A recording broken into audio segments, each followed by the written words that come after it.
ng mga salita po ng ating Panginoon upang tayo po ay magkaroon ng lakas, sigla sa ating pong buhay espiritual. Okay? At ang iba nating mga kapatid, maaring may ginagawa or hindi makapunta dahil may bagyo. Subalit, tayo po ay patuloy lamang sa ating pagsamba sa ating Panginoon sapagkat ito po ang nais po, no? At kalooban po ng ating Diyos. Kaya dadako tayo ngayon sa ating pong pag-aaral mga kapatid at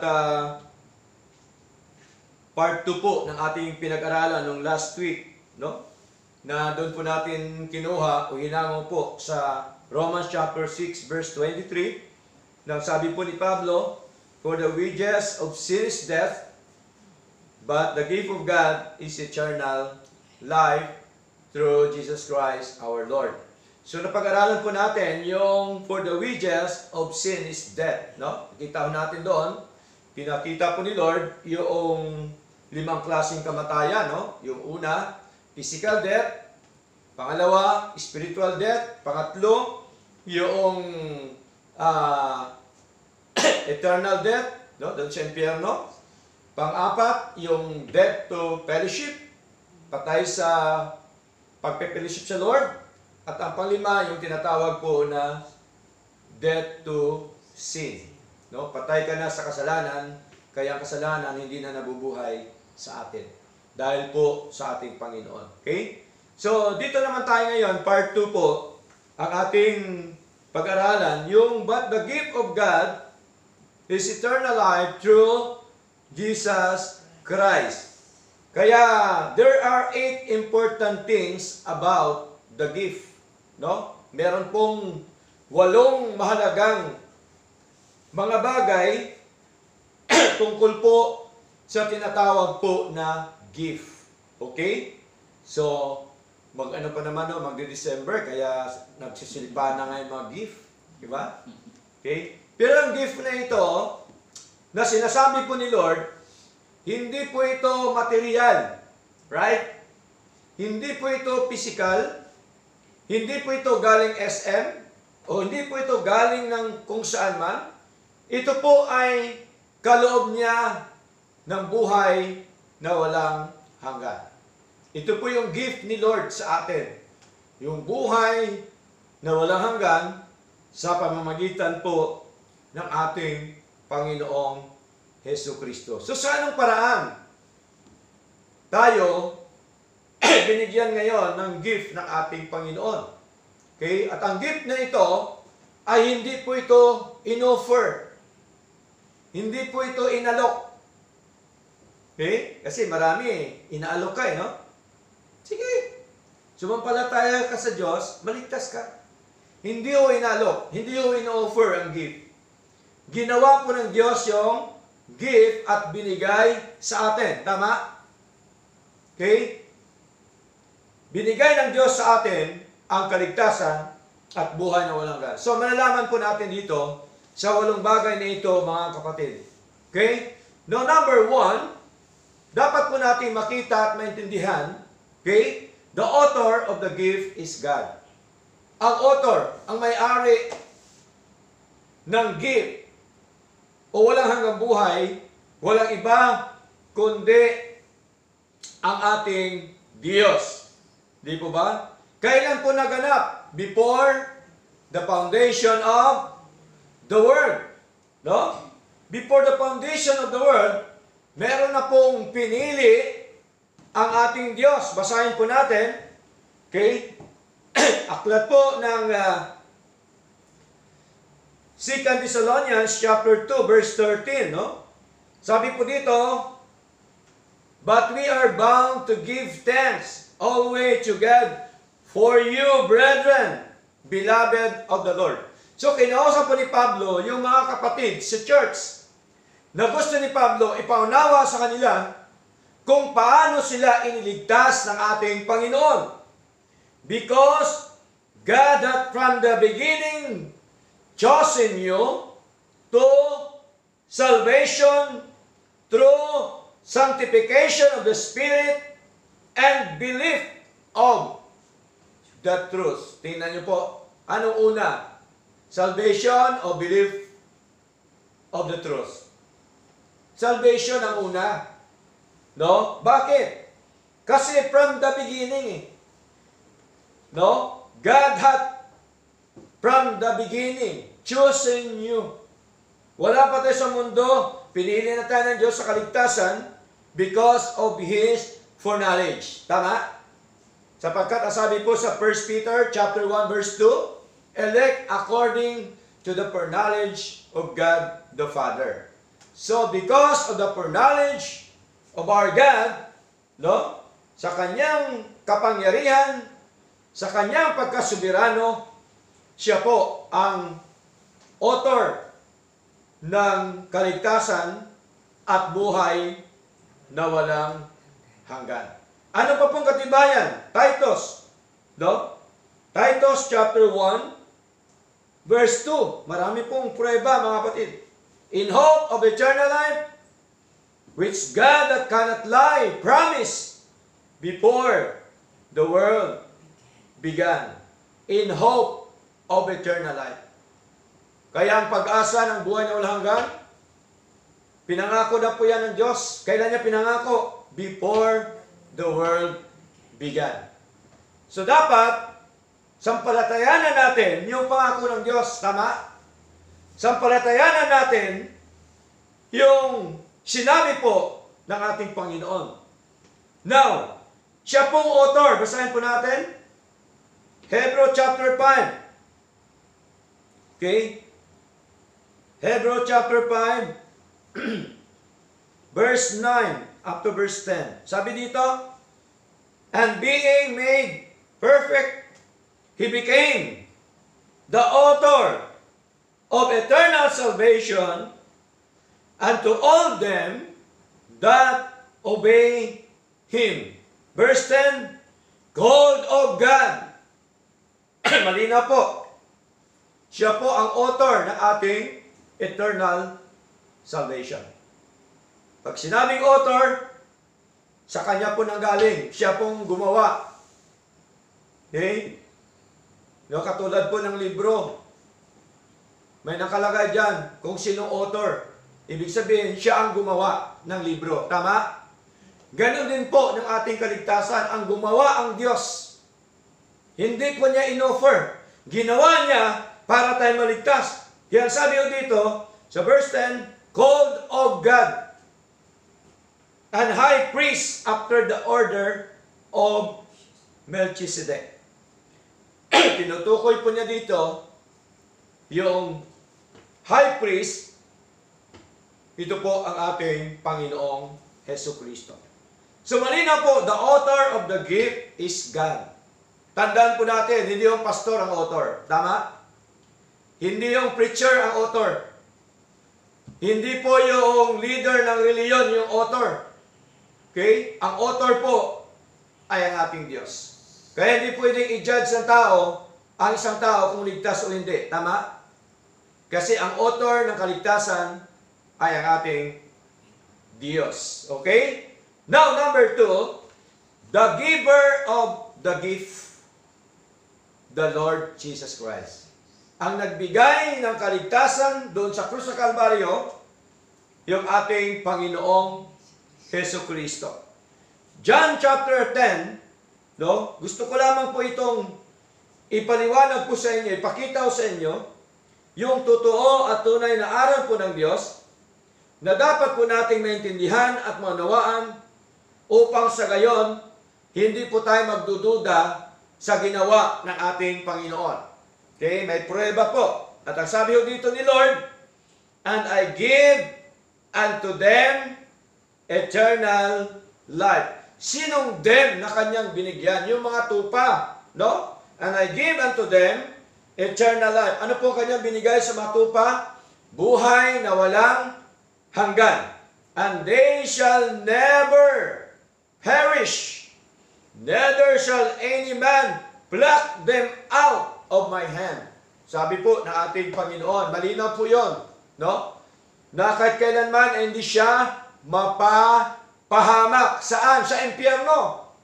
Di po ba? Kasi binigyan na tayo ng Panginoong Jesucristo ng eternal life eh. Kaya hindi na tayo mapapahamak. Hindi man tayo aagaw o hindi tayo aagawin ng sinuman sa kamay o sa kapangyarihan ng ating Panginoon. Pag sinabing kamay, hindi ho yan literal na kamay, kundi kapangyarihan, no, ng ating Panginoong Jesucristo. Ano pa po ang ebidensya po? Tayo po ay tinubos, hindi po dahil sa ginto, no? Basahin po natin 1 Peter. Okay? Hindi po tayo tinubos ng ginto o anumang mga bagay sa mundo ito. Sabi po dito, basahin po natin verse 18.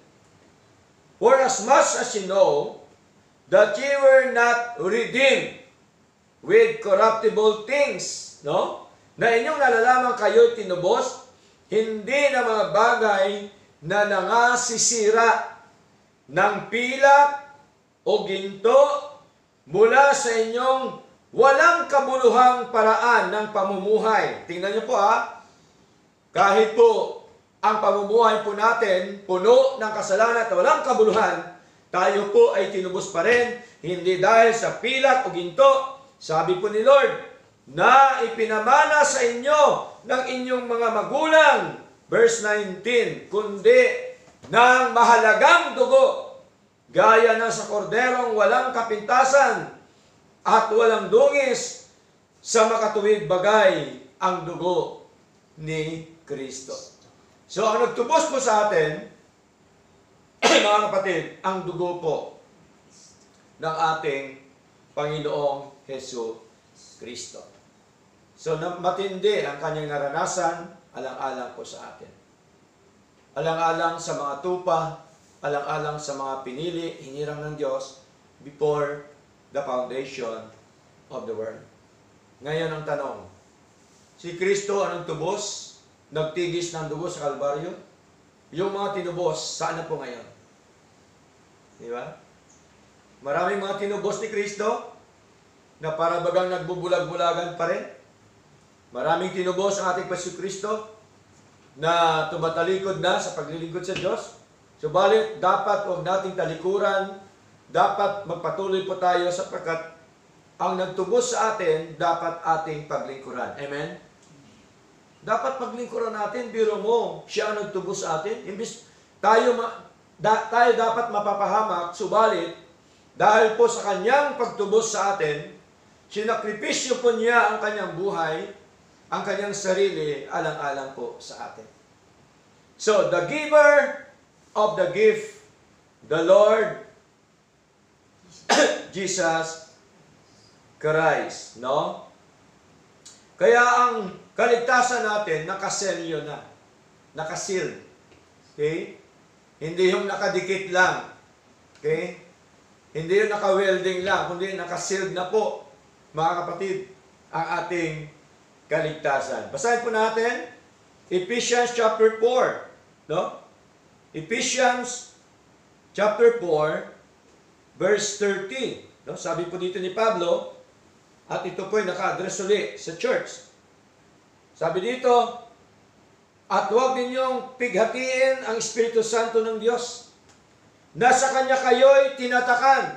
Tingnan niyo po, hanggang sa karawan ng pagkatubos. Tingnan niyo po, tinatakan na po tayo, nakasealed na po tayo yung pagtubos ng Panginoon sa atin. Kaya, walang dahilan kung atin po talaga naintindihan at naunawaan ang ginawa ng Panginoong Jesucristo doon sa krus ng Kalbaryo, na siya po ay nagtigis ng dugo, siya po ay nagpakahirap, walang dahilan para hindi natin siya paglingkuran. Amen? Mahalaga yung ating paglilingkod sa ating Panginoon. Now, yun po ang number 2. Number 3. Okay? Number 3, the nature of the gift. Of course, eternal life. Yun po ang ibinigay po niya sa atin, eternal life. Kaya ang sabi po dito, sa ating binasa kanina, Romans chapter 6 verse 23, for the wages of sin is death, but the gift of God is eternal life through Jesus Christ, our Lord. Okay? So meron po tayong buhay na walang hanggan. Kaya po, sinulat ni Pablo, sinulat po ni John, no, mga kapatid, at sinabi pa po ng ating Paiso Kristo mismo na ang eternal life o ang pagkaligtas ng Diyos sa atin ay dapat nating makita sa pamamagitan po ng ating pag-search ng mga salita po ng Diyos. Kasi kung hindi ka nagsisearch, hindi ka nakikinig, hindi ka nagbabasa, hindi mo po sasabi sa sarili mo na ay ito na nga ang ginawa po ng Panginoon. Para sa iyo, medyo malabo pa kasi hindi tayo nagsasaliksik ng aral po ng Panginoon. Kaya nga po, mahalaga yung ating pagsasaliksik. John chapter 5, verse 39. Ano sabi ng ating Panginoon? John chapter 5, verse 39. Sabi po ng ating Panginoon sa bagitan po ni John, search the scriptures, for in them ye think ye have eternal life, and they are the which testify of me. Salisikin ninyo ang mga kasulatan, sapagkat iniisip ninyo na sa mga yaon ay meron kayong buhay na walang hanggan. Ibig sabihin, makikita mo, okay, na pag-aralan mo, nabasa mo ang mga kasulatan na sinasabi po ni Lord na meron pala tayo buhay na walang hanggan na ang gumawa po ang ating Panginoon. Okay? So, at ang mga ito, ang siyang, sabi ni Lord, siyang nangagpatotoo tungkol sa akin. Ano po bang ginawa ni Lord? Ano bang patotoo natin sa Lord? Nakita ho natin. Nabasa natin. Nakita ng mga disipulo during the time. Napatunayan nila in physical. Napako, tinubos tayo ng ating Paiso Kristo. At dahil sa magitan po ng kanyang dugo, tayo po ay tinubos. Kaya saliksikin natin, alamin natin kung ano ang mga sinasabi ng mga lingkod ng ating Panginoon at kung ano sinasabi po ng ating Panginoong Hesus Kristo. 1 John chapter 5, binasa natin kanina. Okay? 1 John chapter 5, verse 20. Okay? So, ito po ang hindi matanggap-tanggap ng maraming reliyon. No? Samantalang ito ay katotohanan na sinasabi po ng ating Panginoon sa pagitan po ni John. Sabi po dito, and we know that the Son of God is come. No? Sabi ni John. Sinong Son of God? Si Kristo. And hath given us an understanding. Okay? Nagbibigay sa atin ng pagkaunawa that we may know Him that is true. At alam po natin na siya ay totoo. Makikilala natin na siya ay totoo. And we are in Him that is true. Tingnan niyo po, at tayo na sa Kanya na totoo. Okay? Even in His Son, Jesus Christ. Tingnan niyo po, maging ang kanyang anak na si Kristo. This is the true God and eternal life. Ito po ang hindi matanggap ng marami. Si Kristo daw ay hindi true God. No? Malinaw sinasabi ng banal na kasulatan. Siya ay totoong Diyos at walang hanggang buhay. Eternal life. Siya kasi ang nagbigay ng eternal life sa atin, mga kapatid. Okay? Siya pong sanhi, siyang giver ng eternal life sa buhay po natin. Hindi lamang po yun, sabi ni John, this is the true God. Ang totoong Diyos, ang ating Panginoong Heso Kristo. So pag tinanong tayo, si Kristo po ba Diyos o hindi Diyos? O syempre, Diyos si Kristo. Diba? True God pa nga eh. Sabi ni John. Okay? So, malinaw po yun. The nature of the gift is eternal life. Okay? Now, number 4, who was given the gift? No? Kanino ibinigay yung kaligtasan at buhay na walang gain? Of course, sinners, dead in trespasses and sins. Kanino pa? Yung mga elect sinners, mga elect dead in trespasses and sins. Okay? So, doon po binigay ang kaligtasan at buhay na walang hanggan. Okay? So, basahin po natin, mga kapatid, sa Ephesians chapter 2. Okay? Ephesians chapter 2, verse 1. Sabi po dito, at kayo'y binuhay niya nang kayo'y mga patay dahil sa inyong mga pagsalangsang at mga kasalanan. Next, verse 2, na inyong nilakaran nung una ayon sa lakad ng sanlibutan ito, ayon sa pangulo ng mga kapangyarihan ng hangin, ng Espiritu na ngayon ay gumagawa sa mga anak ng pagsuway. Dati, ganun buhay natin, di ba? Verse 3, sa gitna ng mga yaon, tayo rin naman, ng ibang panahon ay mga bubuhay sa mga kahalayan ng ating laman, na ating ginagawa ang mga pita ng laman at ng pag-iisip, at tayo nooy katutubong mga anak ng kagalitan, gaya naman ng mga iba. Verse 4, ngunit ang Diyos, palibas ay mayaman sa awa, dahil sa kanyang malaking pag-ibig, sa kanyang iniibig sa atin. Take note, si Lord po, mayaman sa awa. Tingnan niyo po, si Lord hindi mahirap, kundi mayaman. Mayaman siya sa awa, mayaman siya sa lahat ng mga bagay, dahil sa kanyang malaking pag-ibig na kanyang iniibig sa atin. So, ang pag-ibig pala ni Lord, malaki, hindi yung maliit. Amen? Kaya dapat, ibigin din po natin si Lord. No? Nang malaki sa buhay po natin. Ibig sabihin po, dapat, sentro si Lord, una si Lord, priority si Lord sa buhay po natin.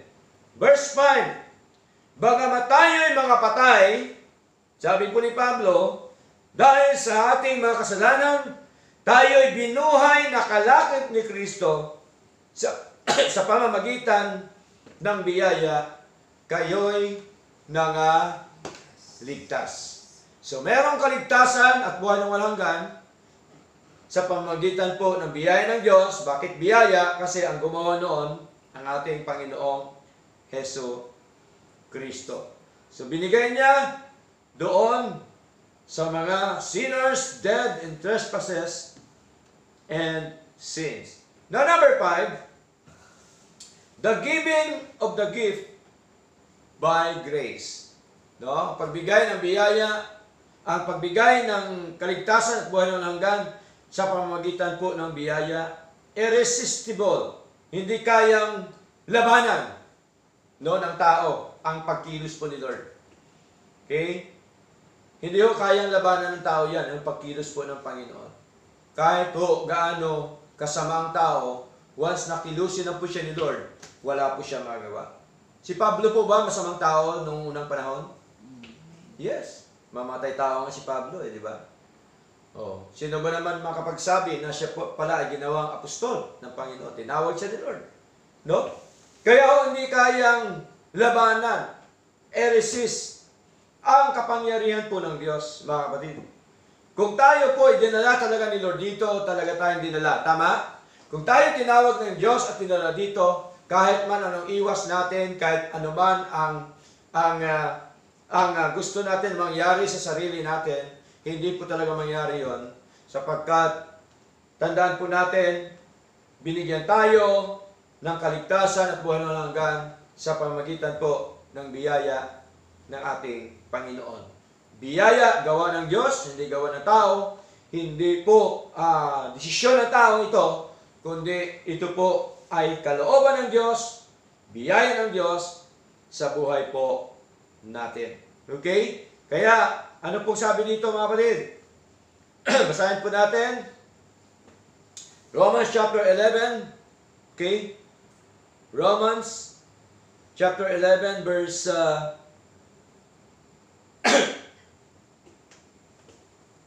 verse 5, no? Romans chapter 11 verse 5. Sabi po dito, gayon din nga sa panahon ito, kasalukuyan ay may isang nalalabi ayon sa pagkahirang ng biyaya. Kaya hinirang tayo dahil sa biyaya ng Diyos. Ngunit kung ito'y sa pamagitan ng biyaya, ay hindi na sa mga gawa. Sa ibang paraan, ang biyaya ay hindi biyaya. Sa kanila, ang biyaya ni Lord, hindi yan biyaya. No? Sa iba. Pero sa atin, yung ginawa ni Lord, biyaya po yan sa atin. At hindi po yan gawa ng mga tao. Kaya po, the giving of the gift by grace. Kaya malinaw po, for by grace, we are saved. Okay? So, next, the scope of the gift. No? Sino bang mga sakop na binigyan ng buhay na walang hanggan? Sino yon? The sheep. Ang mga tupa ni Lord. No? The sheep of Jesus Christ. Sino pa? Those who belong to the family of God. The elect. Yun pong binigyan. Mga kapatid. Kaya huwag tayo maniwala na ang lahat ng mga tao tinubos ni Kristo. Niligtas ng Panginoon. Kasi kung ang lahat-lahat ng mga tao sa buong mundo ay ligtas at tinubos ni Kristo, ibig sabihin, walang tao mapunta sa impyerno. Tama? Pero, meron sinasabi po ang banal na kasulatan na si Satanas may kasamang mga tao na mabuli doon sa impyerno. Di ba? Oh. Kaya po, hindi totoo. Ano ibig sabihin? Tinutukoy yung dito na all without distinction. Lahat ng mga tinubos ni Kristo, lahat na hinirang ng Diyos, yun po ang tinubos ng ating Panginoon Kristo. Yung sheep na tinatawag po ng ating Panginoon. Tayo po ay tupa ng Diyos. Kaya, basahin po natin ang aklat po ng John, chapter 10, verse 11, kung kanino po ibinigay ni Kristo ang kanyang buhay. Sabi po natin pa si Kristo, sa verse 11 ng John chapter 10, I am the good shepherd. The good shepherd giveth his life for the sheep. Kanina binigay? Sa sheep. Sa atin. Okay? Hindi sa kambing. Right? Sa tupa ng Panginoon. Kaya ang tupa ni Lord, tandaan po natin, sumusunod po yan sa pastol. Tama? Na ang nagpapastol, walang iba kundi ang ating Panginoon. No? Dapat tayo tagasunod, mga kapatid, ng ating Panginoon. Okay? Kaya ginagawa natin ito, yung every Sunday na meron tayong worship, sapagkat bunga po ito ng ating pagsunod sa Lord. Okay? Sapagkat ang pagsamba ay utos po iyan ng ating Panginoon. The scope of the gift, the sheep, those who belong to the family of God. Okay? Kasi, pagka hindi ka talaga tupa, malabo, hindi ka talaga makinig ng mga salita ng Diyos. Bakit nandito tayo? Sapagkat tayo po ay tupa ng Diyos. Ang sa Diyos, sabi ng Panginoon, ay nakikinig yan sa salita ng Diyos. Sabi ni Lord, yaman kayo, sabi niya sa mga Hudyo, yaman kayo, hindi nakikinig sapagkat hindi kayo sa Diyos. So, merong sa Diyos, merong hindi sa Diyos. Tama? Kung merong langit, merong lupa. Tama po? Kung merong anak ng Diyos, merong hindi anak ng Diyos. Okay? Yan po yung mga hindi nakikinig ng salita ng Diyos. Okay? So, ano pa po, mga kapatid? Yung sheep, tinatawag din po yan na pinili o hinirang. Basahin po natin. 1 Thessalonians chapter 1 verse 4. 1 Thessalonians chapter 1 verse 4. Ano sabi po ni Pablo sa church ng Thessalonica? Sabi ni Pablo, knowing, brethren, beloved, your election of God. Yamang aming nalalaman. No, alam niyo po na yung Pablo. Mga kapatid na minamahal ng Diyos, ang pagkahirang sa inyo. Kasi naglilingkod sila eh. Nakita ni Pablo na sila po ay umiibig sa Diyos, sila po ay nakikinig ng mga salita ng Diyos, sila po ay gumagawa sa gawain ng Diyos. Kaya ang sinabi ni Pablo, knowing, brethren, beloved, your election of God. Sila din pinili ng Diyos. Tayo din pinili po ng Diyos. Bakit? Sapagkat walang pagkakaiba ang pinaglingkuran ng Church ng Thessalonica, walang pagkakaiba ang pinaglilingkuran ni Pablo kaysa atin pong pinaglingkuran. Isang Diyos lang po yan. Amen po? Walang pagkakaiba. Okay? So malinaw po yun, no? Na the scope of the gift, mga kapatid, is the sheep or the family of God. Now, number 7, the result of the gift. Ano bang resulta nung tayo po'y binigyan ni Lord ng buhay na walang hanggan? Anong resulta, mga kapatid? Di ba ang resulta is new creator, new nature, new man, new life. Yun po ang resulta na binigay sa atin ni Lord nung tayo po ay iniligtas, nung tayo po ay nakipag-isa na kay Kristo, mga kapatid. Okay? Basahin po natin 2 Corinthians chapter 5, no? Verse 17. Itong dahilan kung bakit tayo nagkaroon, mga kapatid, ng bagong buhay, bagong pananaw, bagong kaisipan, okay? Bagong puso, sapagkat tayo po ay niligtas na po ng ating Panginoon. Ito po ang resulta ng kaligtasan at buhay na walang hanggan. Sabi dito, therefore, if any man be in Christ, he is a new creator. All things are passed away. Behold, all things are become new. Kaya meron na tayong new life, new nature. No, tandaan po natin. New man, tinatawag, new creator, sapagkat malinaw po, meron pa tayong new hope, no? Bagong pag-asa sa ating Panginoon. Dati, wala tayong kapag-asa sa buhay, pero ngayon, binigyan tayo ni Lord ng pag-asa sa buhay dahil po, ito po ang resulta ng kaligtasan at buhay na walang hanggan na binigay po ng ating Panginoon. Di po ba napakasarap? Tama po? Napakabuti po ng ating Diyos. Kaya walang dahilan po talaga na hindi natin siya paglingkuran, no? Sa ating mga buhay.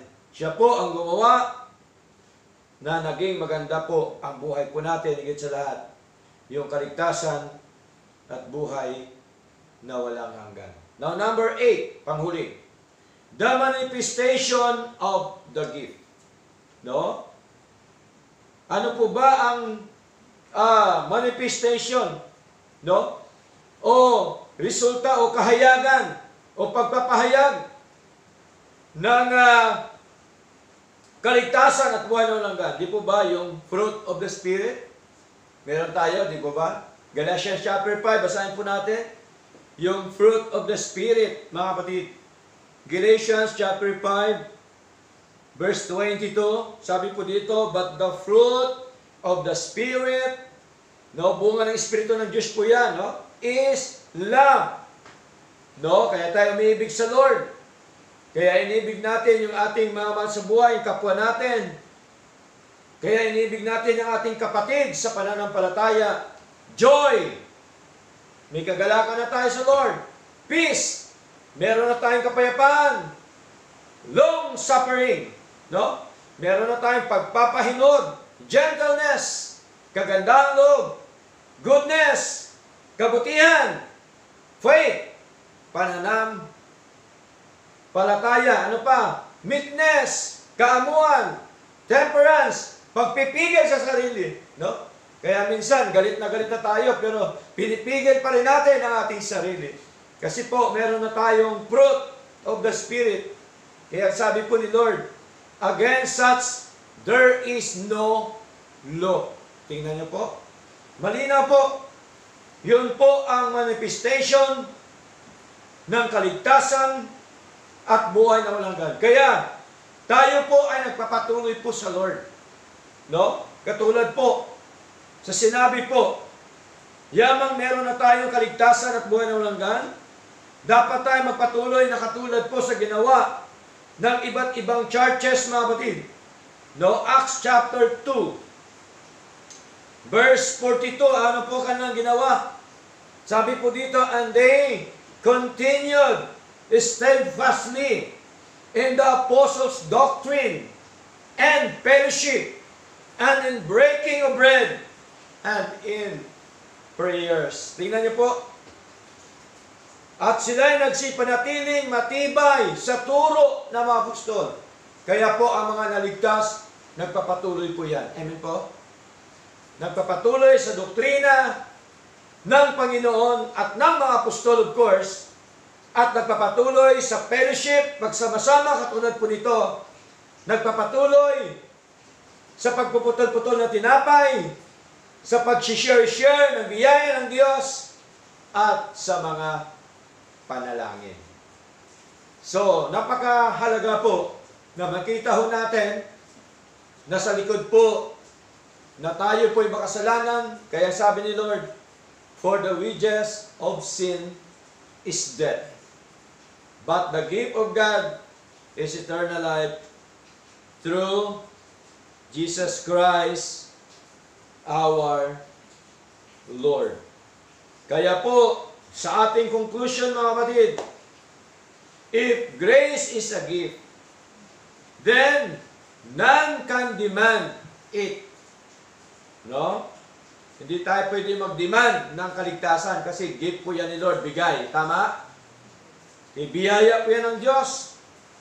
Ginaawaan ng po tayo ng Diyos. Di po ba?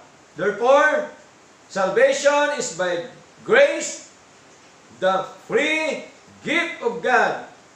Then, He bestows it on whom He pleases. Tingnan niyo po, no? Siya po nagkaloob, mga kapatid. Kaya siya po ay ating itaas. Bigyan ng karangalan sa atin pong mga buhay. Kaya po rin po ang ating Panginoon, nawa, mga kapatid, ay pinagpala po tayo ng mga salita ng ating Diyos na buhay.